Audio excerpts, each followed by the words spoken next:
Welcome to What the Health? Where anything health is fair game as we tackle the trends and bust the myths about health and wellness. Here are your hosts, Dr. Dan and Angela Toro. And good morning. Welcome to another episode of What the Health. I am Dr. Dan here with my co-host, Angela. Welcome back. Thanks for joining us for another episode.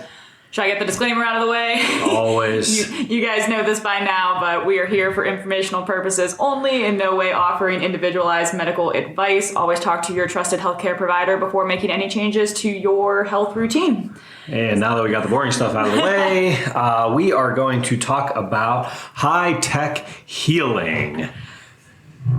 So, I guess that's me, huh? What does that mean? Well, no, I mean, honestly, I think this is a good. I actually suggested that we talk about this because, you know, when we were kind of trying to think what we wanted to talk about this time around, and you were sitting there really excited about a recent pre and post that you saw, and I'll let you talk more about that. But it kind of made me realize, we're doing all these different topics and talking about all these different things, and it's like, it'd be a great opportunity to really share what we do in the office and why we're different and how we're able to really help people, see these incredible changes. And a lot of that is the technology that we use. So I'll let you dive into the details of that, but I think it will be really interesting and hopefully it will be really helpful for people to better understand why we do what we do. Yeah, and I think it's important to understand that since we are not so high tech that we've got video on this podcast, we will leave links in underneath the title section or whatever that is. See, I'm so inept. It'll all with be on our technology. website. If you get back to our website, all of this information, we actually have videos that show the different technology that we have, and we have a lot of information about the different technologies that we use on our website.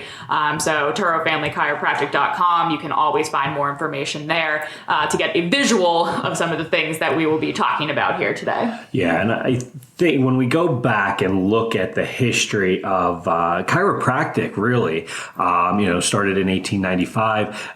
The founder was D.D. Palmer, but his son was really the developer of it. He was really the mind that blew up chiropractic, from the early 1900s and on. So he was really looking to measure so many different outcomes because they really didn't understand. I don't think they understood fully the amazing changes, the vast changes that they were going to get through chiropractic care. So a lot of medical doctors, a lot of scientists were kind of welcomed into the chiropractic profession very early on because they were trying to understand what in the body was going to change with an adjustment. So when you adjust the spine, what physiologically is happening? And they had so many different technologies, and that's for a whole nother episode. But one of them, I remember learning this in school,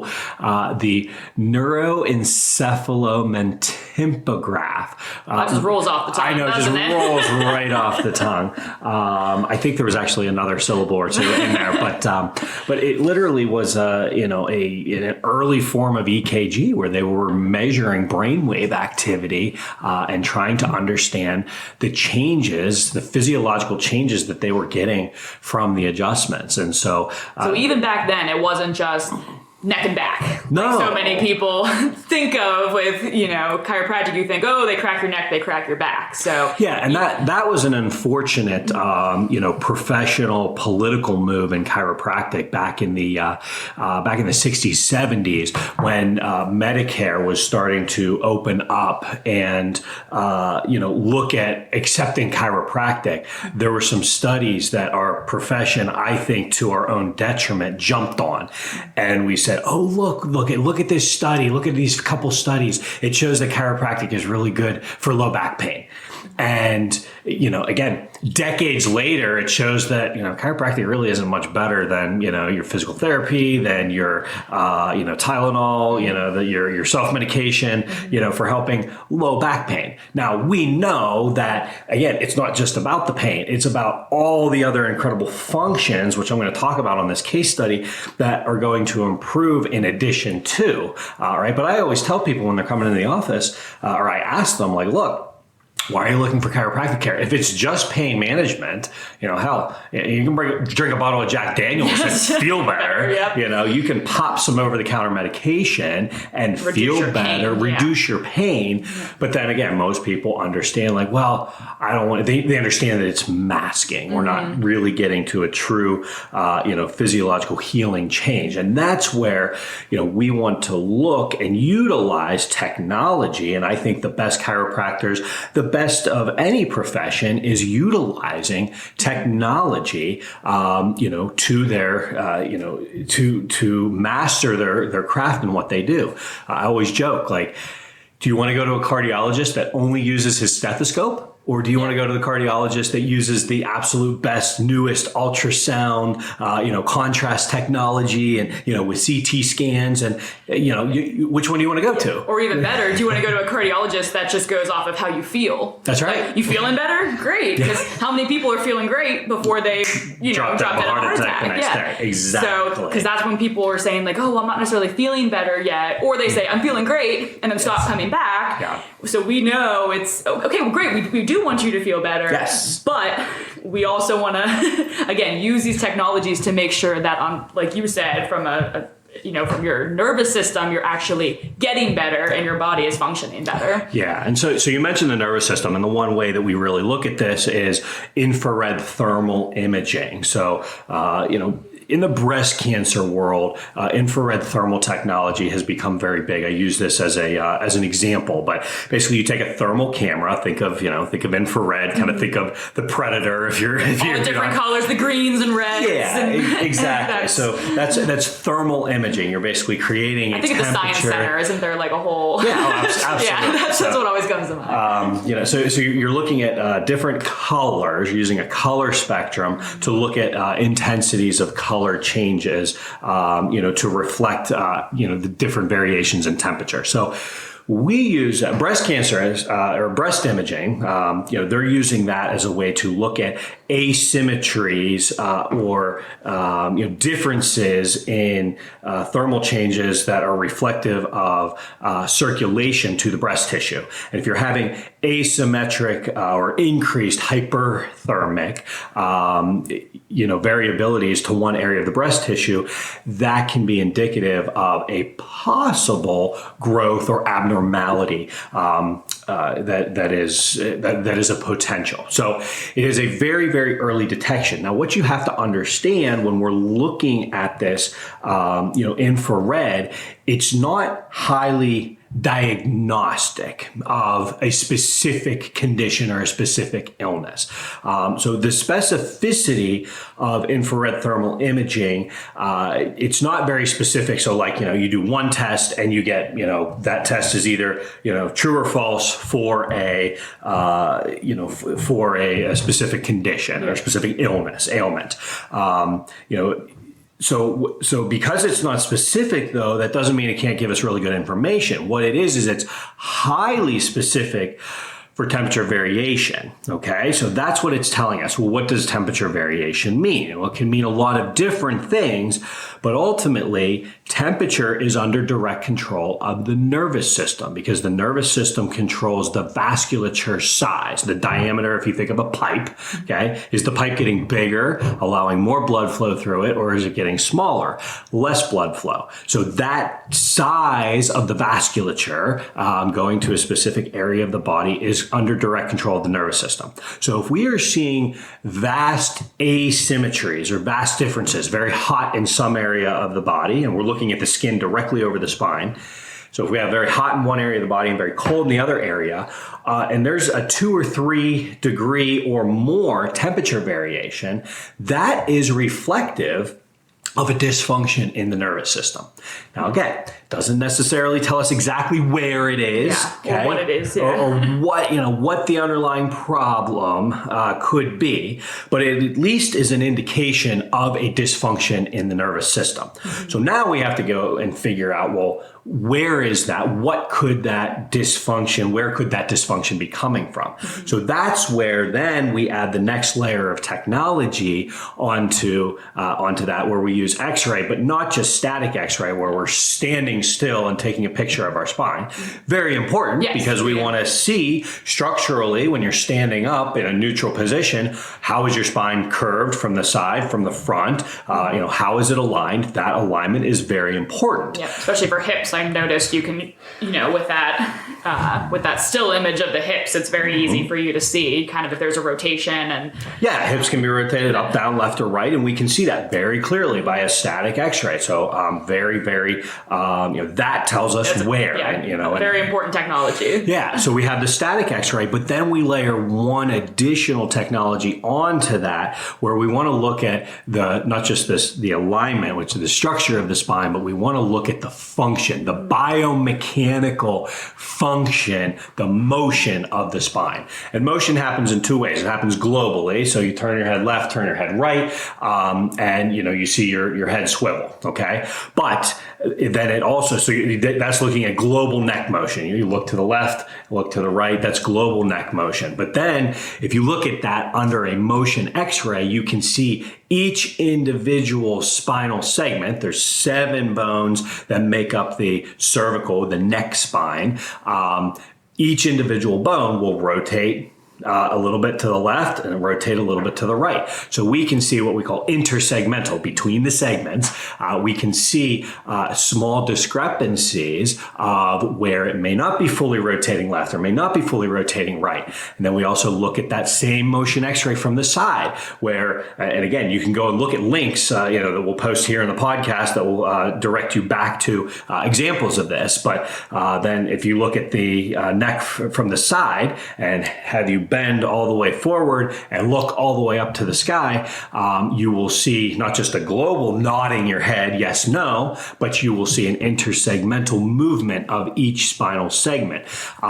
So we're looking at both the global motion and the intersegmental motion, and we want to see where might it not be moving as well as it could be. Because where it's not moving, that's where the restriction is occurring, and that's where chiropractic would say there's not just necessarily an alignment, a misalignment. That was the original definition of a subluxation. It's a misalignment that is interfering or causing a dysfunction in the nervous system.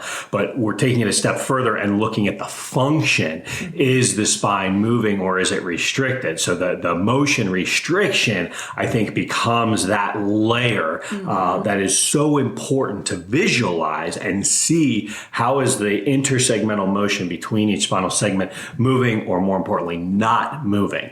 Because then when we can see that restriction, it gives us a much better targeted clue, of where to adjust. Yeah. And the more layers you use, I always use the example of, the pro golfer, right? Me as an amateur golfer, I can go out and I can put a ball in the woods off of any tee, no matter what, because I'm basically trying to get up there. Okay, are my hips aligned? How's my grip? And I'm going to, back swing slowly and swing through, as easily as possible. And, guaranteed, at least once, probably 17 out of 18 times off the tee, I'm going to be way left or right, not in the green, because I'm an amateur golfer.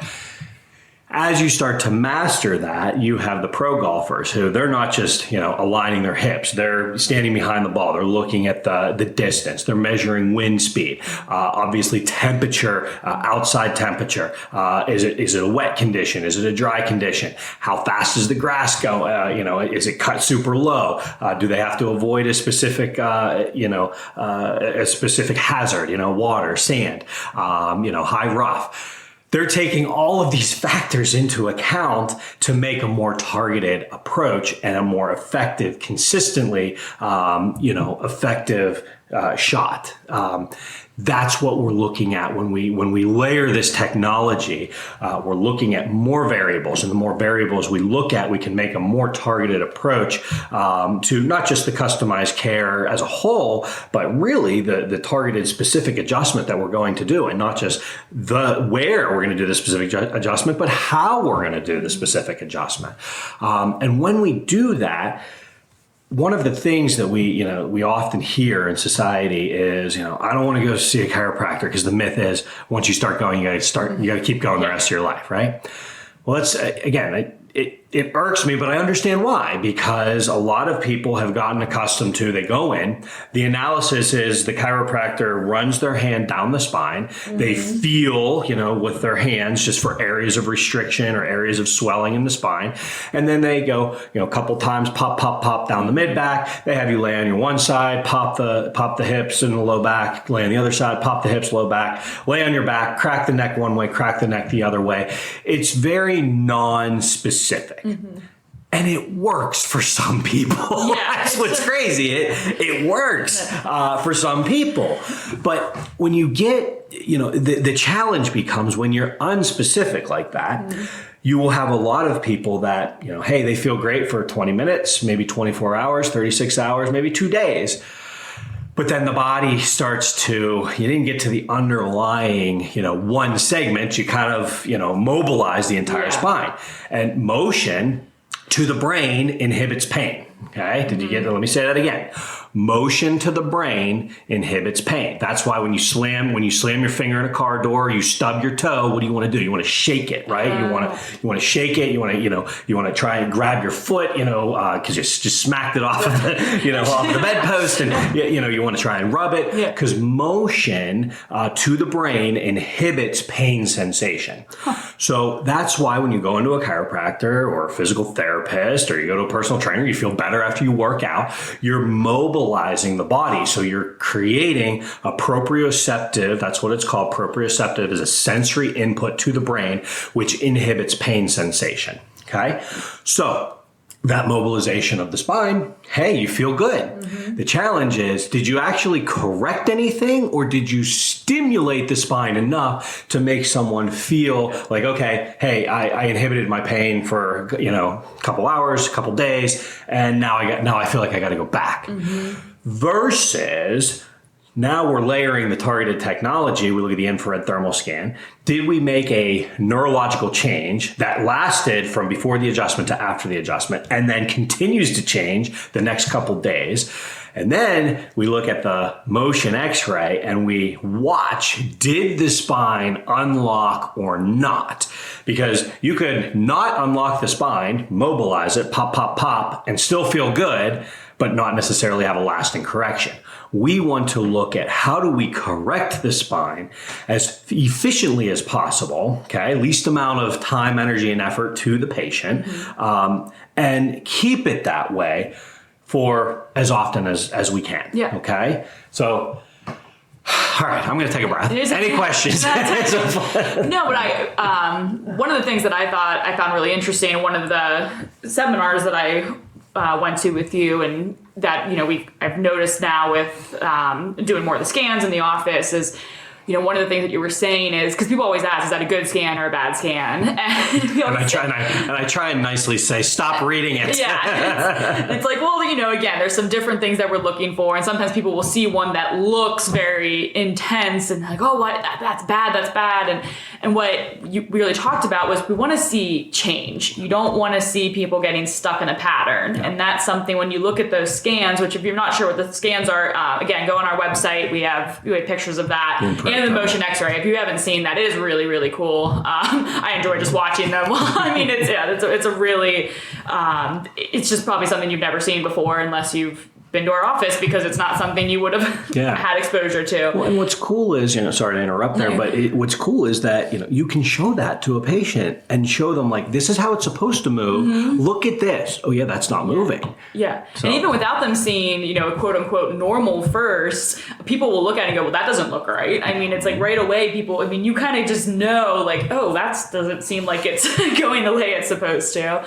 But yeah, with the thermal scans, I think is really interesting is, doesn't matter what the scan looks like. If you're kind of seeing that same pattern over and over and over, that means again that something's not changing. Yeah. So even if the person, if they're feeling better, well, we're still not seeing the change from the nervous system that we want. So that either means again that you take them back to the motion x-ray to see if something is still locked up. Maybe there's need to adjust a different area, or again, sometimes that means then they get passed off to me because maybe there's something going on maybe it's not a structural issue. Maybe we corrected the structural issue, but maybe there's something going on from a toxicity standpoint that's causing them to continue to have that same scan. We've had a lot of people with some help with, the diet, exercise, some different, very targeted supplementation, clear up a lot of those, intense inflammation-based scans that we've seen. So. Yeah, and that's a fantastic point. And again, if you don't,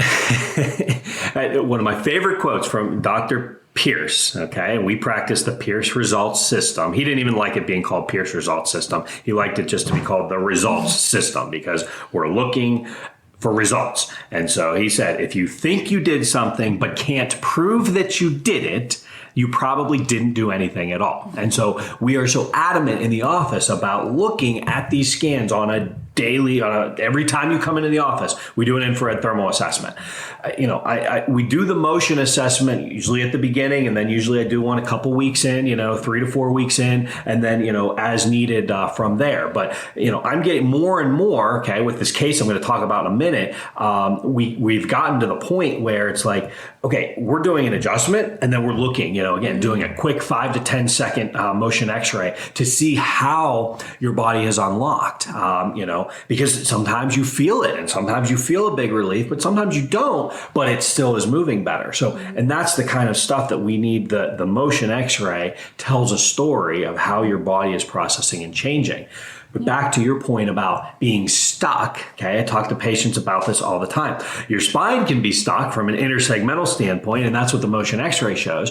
But neurologically, physiologically, you can be stuck in a pattern. And I equate this to if you're driving down the road and two of your wheels are stuck in a rut in the road and you're just driving along, you can't turn, okay? You can't adapt to oncoming traffic, So if a deer jumps out in front of you, oncoming car is swerving towards you, you can't adapt as efficiently and quickly as if all your wheels are on the road. So being stuck limits your body's ability to adapt. And as we have said so many times before, adaptation is the simplest definition of health. If you can adapt to your environment, whether it's cold outside and you got to warm up, hot outside, you got to cool down, you go up and down some stairs, your heart rate, blood pressure goes up, then comes back down. The better your body can adapt to its environment, the healthier you are.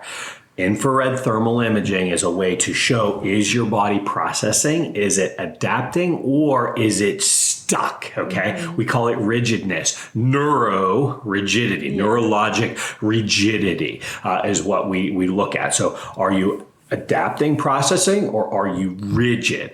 And those, we have the serious conversation with the patients at the beginning of their care. If they go through a couple of adjustments and their nervous system is not changing, it's going to be a longer process to unwind some of that stress versus if we see very quick changes on that infrared thermal scan, we know that the body is going to be able to process more quickly and adapt more quickly to care, and thus move into that adaptive, healthy state. Yeah, absolutely. So, all right, with that, do you want to talk about this case study you've been so excited about? so we had, we'll just call her Miss J. But young woman, 21 years old, came in and she has been, she likes to do horseback riding, although she has stopped over the last several months because of this neck pain. And she's had some chronic neck pain, and some of us have experienced this, maybe you haven't, but where it's just like, it feels very sharp, pinchy to turn your head. Every time you turn one direction or another, or you look up, you get that like sharp stabbing pain. And sometimes it'll like radiate down into, the trap, the shoulder blade. Sometimes you'll even get some tingling and numbness, but she was having some very significant sharp pain in her neck and in her trap and her shoulder blade. And so she has been working at a, horse arena or a farm, and she's been mucking stalls. Okay. So, picking up that horse manure and, hay and, lifting that up, and probably to her detriment, doing it to one side because we've got a dominant side. And I tell people this all the time. If you're raking leaves, if you're shoveling snow, and I know we're coming up in the season of raking and shoveling, and, you want to try and do things opposite side. Even, ladies carrying your purse, not just one side, do the other. And I know we're all guilty of it, but, trying to do things opposite sides because, again, it builds up that symmetry of motion, that global motion that we talked about before. So, but she was doing it one-sided, and again, so this pain, this chronic pain, and she, was always uncomfortable in her neck and didn't feel right, but it just really, really amplified over the last several weeks. And then, again, as we discuss further, because it's never just about the pain, really, it's about, how is this limiting you? Well, she hasn't been able to run, and she, again, likes to keep herself in shape. She's 21. She, likes to move and be athletic. She hasn't been able to run. She has stopped horseback riding because she doesn't feel like she can, canter correctly. She doesn't feel like she can turn with the horse symmetrically. Mm-hmm. She can go really well to the left, but then when she goes to the right, she feels like her body is pushing left, but as the horse is going to the right. But she was explaining to me that she should be able to turn with the horse, turn her shoulders with the horse. I don't horseback ride, so I was just taking her word for it. But as she was explaining this to me, I'm like, well, this makes sense with what I'm seeing on the x-ray. So, this was at her review of findings after we had, her initial assessment. So she came in for her initial assessment. It was so blatantly obvious when she took her head forward, the first 4 bones in her neck and her skull, boom, boom, boom, they opened right up. Nice, smooth, rolling motion. And then right at C5, okay, C5 is kind of the center of the neck curve, it just stopped, okay? And again, we'll have a link that you can go and watch this, but it just stopped.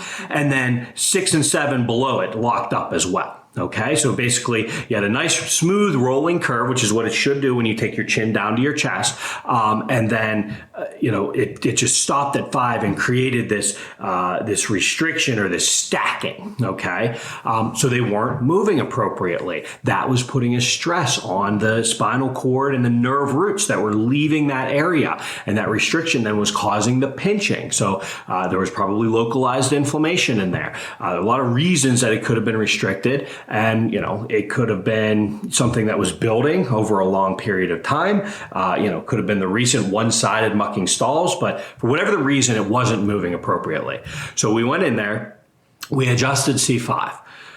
Well, she comes up off of the table and Miss J is nearly in tears because of how much, and again, we've all had those adjustments. I shouldn't say that. Many of us have had those adjustments where it's like we're in a ton of pain. And it's like, boom, the body just releases. I actually just got adjusted by my chiropractor yesterday. And I was, I didn't even realize how much my lungs were starting to lock up. Mm-hmm. And he adjusted my T3 and it was like, oh my gosh, I was laying on the table. My low back was in pain just because I was laying on the table. My low back wasn't the problem. He went up to my mid back, adjusted my T3, and I'm like, low back pain completely dissipates. I get up off the table. I'm like, oh my gosh, I can breathe again. I say that every time you adjust me. I'm like, okay, and I can breathe again. Yeah, and it's just amazing that, and again, there's so many people out there that don't necessarily have any aches and pains, but they're restricted elsewhere in their body. Maybe their heart isn't functioning. They've got these arrhythmias or, this feeling of anxiety. They can't take a full breath in, but none of that is ever related back to the spine and the nervous system as a chiropractic problem. It should be. So anyway, we adjusted her C5, one adjustment. Her mother was there and she was watching, and she gets up off the table. She's nearly in tears and she's just turning her head left, right, up, down. She's like, and again, she's been trying different methods. She was getting massage therapy. She was trying different methods to feel better, to get her through this pain. But it wasn't until we saw the lock of exactly where it was. And because she's younger, spine still a little bit, has some pliability to it, we were able to get that adjustment. Now, interestingly enough, the immediate thermal change it didn't look positive. It changed, but that's the key. Sometimes I tell people this. You've unlocked the rush of nerve supply, so now it can look more intense right after the adjustment. That's okay. We just want to see, did it change? Well, she comes back in a week later and 50% improvement on the thermal change, 75% improvement symptomatically of the pain, shooting pain in her neck and her arm, 75% better after that one adjustment. And again, this is not a girl who's going to need to come into the chiropractor 1 to 2 times a week for the rest of her life. She shouldn't be. No one should be like that. Yeah. There are some people who need more care, who've been through a ton of car accidents and maybe didn't start care until their 40s or 50s, or had some nasty whiplash whiplash injury and there's some instability, and maybe they need a little bit, they need more care than the average person. But the average person should not need, a weekly hard adjustment for the rest of their life. And I'm sorry if I offended any other chiropractors, practitioners listening. Happy to debate you on it. So at the end of the day, 75% improvement in her symptoms. She was breathing significantly better, and she just said she felt. She went back to the car after that adjustment. She told me this a week later at her next appointment. And it was like, she was telling her mom, like, I feel lighter. I feel like I'm just, it's just this wave of relaxation came over her. So a week later, and again, we're doing this more in the office. These quick one adjustment changes, we're monitoring this, because if we don't look at it, then you don't know. Mm-hmm. So we look at it, and we just did a quick forward, backward, motion x-ray of her neck.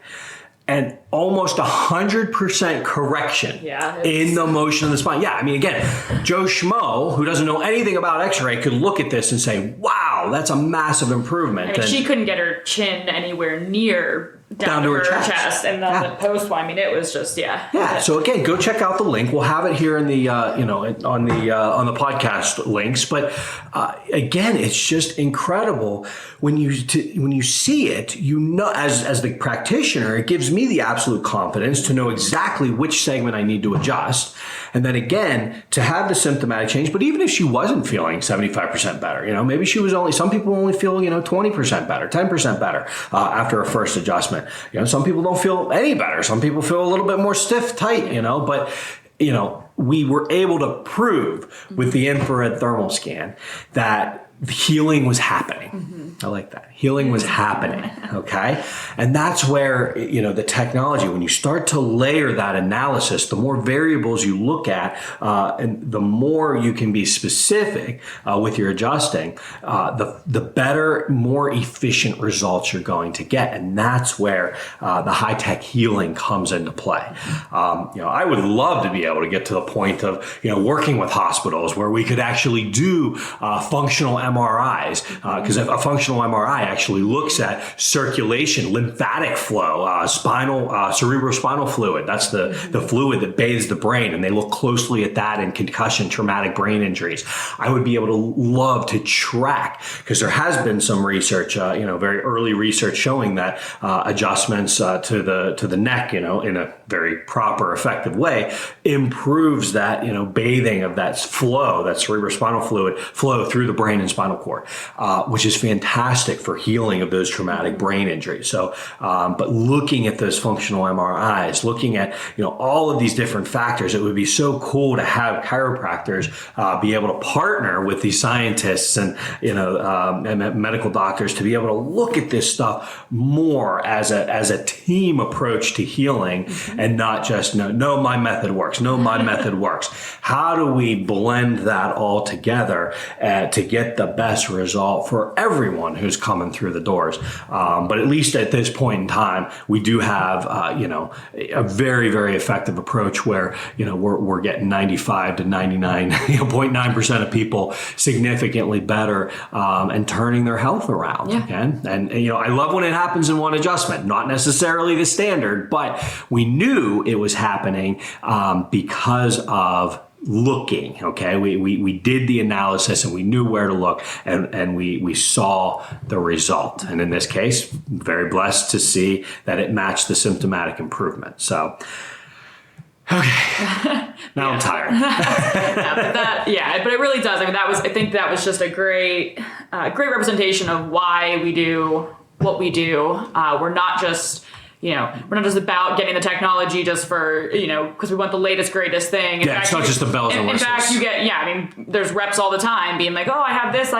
You're very specific about what you choose to bring into the office and what we utilize. And it really is, it's like you said, we have a good system in place where, and we do continue with the seminars and things, continue to hear other people's experiences and learn different ways to, like you said, you started doing the follow-up x-rays more earlier in the especially in younger individuals. Yeah, because we are seeing that change, and again, it's great because we can see exactly when we can see changes like that, or see if they're not happening and adjust. So it's adjust the adjustment. Adjust the adjustment, exactly. But it really, like we always say, it's like that technology allows us to give very, very specific adjustments so that it's not, you're getting the results and your body is truly healing. Yeah. That.